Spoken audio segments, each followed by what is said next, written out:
علیکم ورحمۃ اللہ وبرکاتہ۔ بسم اللہ الرحمن الرحیم۔ سیرت نبوی صلی اللہ علیہ وآلہ وسلم، اس کے اندر اللہ پاک نے جو اسوہ حسنہ قابل عمل معیار اور سٹینڈرڈ قائم کیا ہے، اس کو فالو کرنا، اس کو پرسو کرنا، اس کے پیچھے لگنا، اس کو اتباع بنا کر اس پر اچھی طرح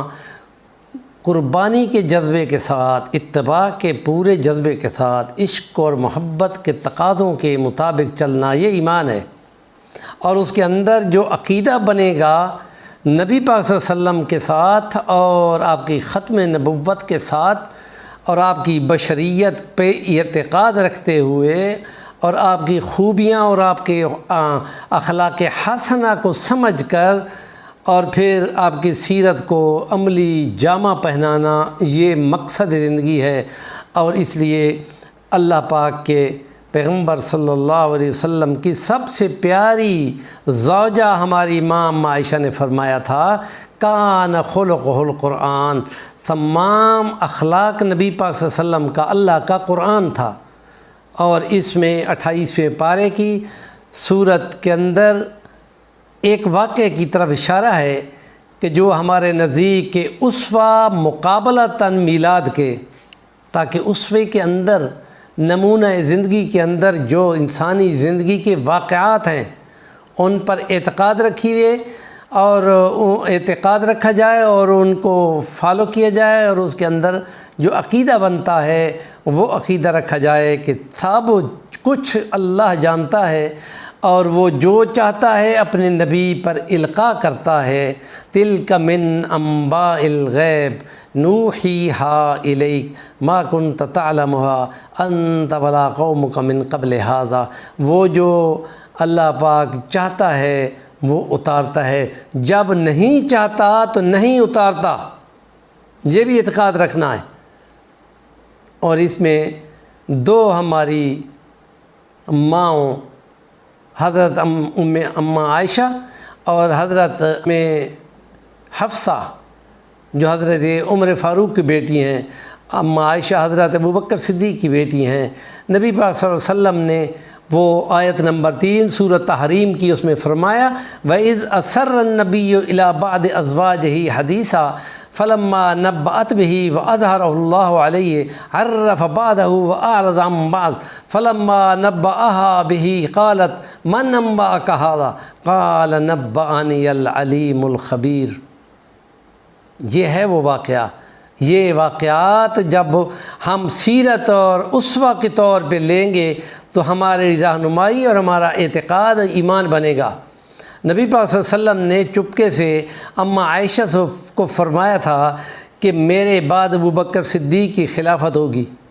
اور اماں عائشہ کے بعد حضرت ام حفصہ کو فرمایا کہ آپ کے ابا عمر فاروق کی حضرت ابوبکر صدیق کے بعد خلافت بنے گی۔ بات لمبی بحث نہ کرنا، کسی کو نہ بتاتے پھرنا، بس تم اپنے تک رکھو۔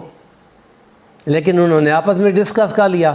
اللہ پاک نے اپنے نبی پہ الہام کر دیا کہ دیکھو آپ نے تو ان کو منع کیا تھا اور انہوں نے بیان کر دیا۔ نبی پاک صلی اللہ علیہ وسلم نے عائشہ کو ایسے اشاروں میں کچھ بتا کر کچھ نہ بتا کر بات کی تو وہ ایک دم بھانپ گئیں، اور انہوں نے، مفسرین کہتے ہیں، انہوں نے یہ سوچا سمجھا یا خیال کیا کہ میری سوکن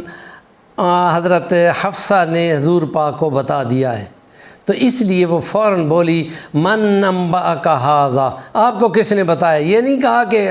حضرت حفصہ نے بتایا ہے، تو یہ نہیں کہا، تو اس لیے آپ نے فرمایا نبأنی العلیم الخبیر، مجھ کو میرے رب نے جو کہ سب کچھ جانتا ہے اور ساری خبریں اس کو ہیں خوب باریک بینی کے ساتھ، اس نے مجھ پہ الہام کیا ہے تمہاری باتوں کو۔ لیکن یہ ایک ضابطۂ اخلاق دیا کہ ایسے میں کہ جس بات سے سرزنش کی گئی تھی، منع کیا، رہنمائی کی گئی تھی، اس کے باوجود ان سے یہ ہوا ہے تو ان کو جھاڑ پھیلانے کی بجائے یا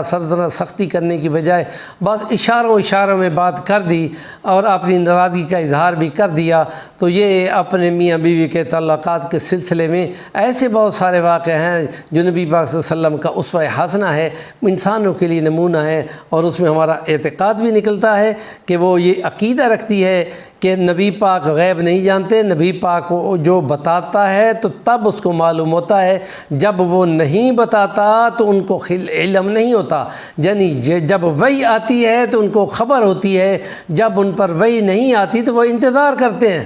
کتنے واقعات ہیں، انہی واقعات کو تو ہم بیان کر رہے ہیں، اور ان کو بیان کرنا اگر کوئی تنقیص نبی سمجھ لے تو سمجھ لے کہ وہ نبی پہ ختم نبوت پہ بھی ایمان نہیں رکھتا، قرآن پہ بھی ایمان نہیں رکھتا، اس کا بالکل صفحہ چٹ صفایا ہے۔ یہ سوچ لے وہ کہ جو واقعات حقیقت ہے ان کو نقص سمجھے، یہ تو جہالت کی اونچے درجے کی چھلانگ ہے۔ اللہ محفوظ رکھے۔ ہمارے چینل کا نام ہے صفی الرحمن الوانی، ضرور سبسکرائب کریں اور کام کا کومنٹ ضرور کیا کریں۔